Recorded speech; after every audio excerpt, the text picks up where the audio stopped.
আমাদের সৌরজগতে শনির বলয় ছাড়িয়ে এক অদ্ভুত কমলা কুয়াশায় ঢাকা একটা জগৎ আছে। এটা হলো টাইটান, শনির সবচেয়ে বড় চাঁদ। আর এটা সৌরজগতের অন্যতম রহস্যময় একটা জায়গা, যা বিজ্ঞানীদের ভাবিয়ে তুলেছে বছরের পর বছর ধরে। তাহলে প্রশ্নটা হলো, এই যে ঘন কমলা রঙের কুয়াশা, এর নিচে আসলে কি আছে? চলুন এই ব্যাপারটাই আজ আমরা একটু খতিয়ে দেখি। তো টাইটানের রহস্যের একেবারেই প্রথম যে স্তরটা, সেটা হলো এর বায়ুমণ্ডল, যেটা কিনা প্রায় দুর্ভেদ্য। জানেন সবচেয়ে অবাক করা বিষয়টা কি? টাইটানের বায়ুমণ্ডলের মূল উপাদান কিন্তু নাইট্রোজেন, ঠিক আমাদের পৃথিবীর মতোই। এই অবিশ্বাস্য মিলটা দেখে বিজ্ঞানীরাও প্রথমে বেশ অবাক হয়েছিলেন। কিন্তু মিল বলতে গেলে এটুকুই, কারণ টাইটানের বায়ুমণ্ডল আমাদের পৃথিবীর চেয়ে অনেক অনেক বেশি ঘন, আর পুরো চাঁদটা একটা রহস্যময় কমলা কুয়াশার চাদরে ঢাকা। এই কুয়াশা এতটাই পুরু যে সূর্যের আলো এর পৃষ্ঠ পর্যন্ত প্রায় পৌঁছাতেই পারে না। আর সেখানকার তাপমাত্রা, সে তো হাড় কাঁপানো ঠান্ডা, মানে জল জমে বরফ হয়ে যাওয়ার তাপমাত্রারও অনেক নিচে। তাহলে প্রশ্ন আসে, এই যে এত ঘন কুয়াশা, এর নিচে আখির কি আছে? মানুষ যখন প্রথমবার এই রহস্যের পর্দাটা সরাতে পারল, তখন যা সামনে এলো তা ছিল একেবারে অভাবনীয়।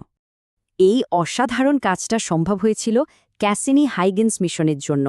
ভাবুন, প্রায় ৭ বছর ধরে মহাকাশে পাড়ি দেওয়ার পর হাইগেন্স নামের একটা প্রোব মূল মহাকাশযান থেকে আলাদা হয়ে সোজা নেমে পড়েছিল টাইটানের বুকে, আর সেখান থেকেই পাঠাতে শুরু করে সব অবিশ্বাস্য তথ্য।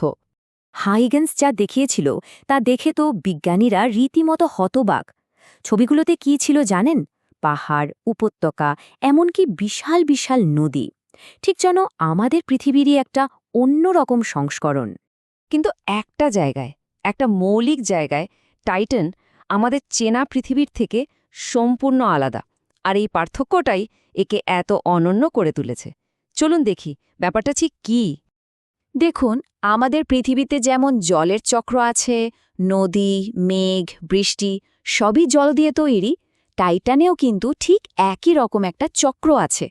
কিন্তু সেখানে জলের বদলে আছে তরল মিথেন আর ইথেন।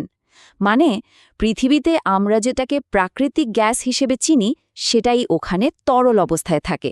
ভাবা যায়, ওখানে মিথেনের নদী বয়ে চলে, আকাশে মিথেনের মেঘ ভাসে, আর বৃষ্টি হয়ে ঝরে পড়ে মিথেন।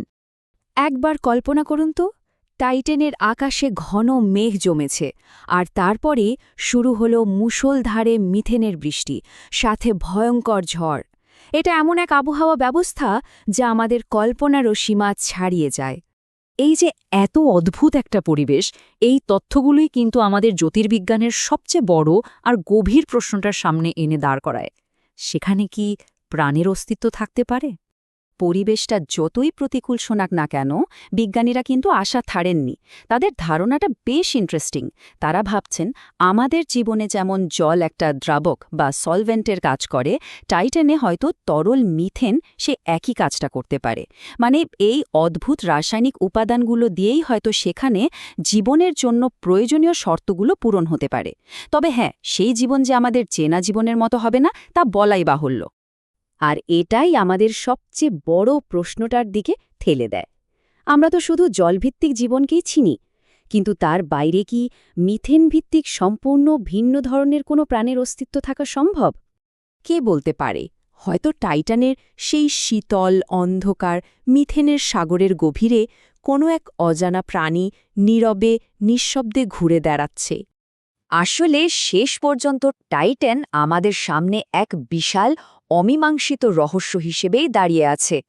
এর আসল সত্যিটা, এর সবচেয়ে বড় গোপন কথাগুলো এখনও আবিষ্কারের অপেক্ষায়। হয়তো হয়তো এই উপগ্রহের গভীরে লুকিয়ে থাকা সত্যিটা একদিন মহাবিশ্ব সম্পর্কে আমাদের সব ধারণাকে আমূল বদলে দেবে। আর সে অজানাকে জানার জন্যই তো মানুষের এই মহাজাগতিক অভিযান চলতেই থাকবে, তাই না?